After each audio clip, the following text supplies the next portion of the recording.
মধ্যপ্রাচ্যের দেশ বাহরাইনে শুরু হলো ৩ দিন ব্যাপী বাংলাদেশ ফেস্টিভ্যাল।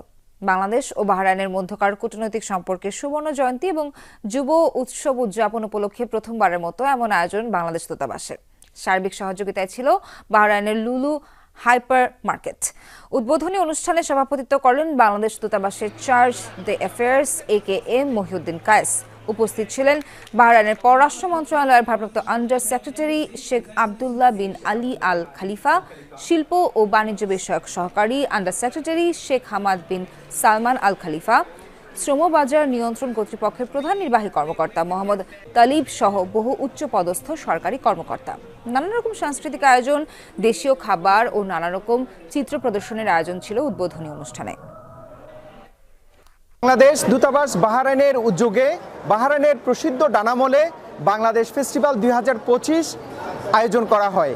এই ফেস্টিভ্যালের মধ্য দিয়ে বাংলাদেশের সমৃদ্ধ খাবার, সংস্কৃতি এবং ফটোগ্রাফি এক্সিবিশনের আয়োজন করা হয়।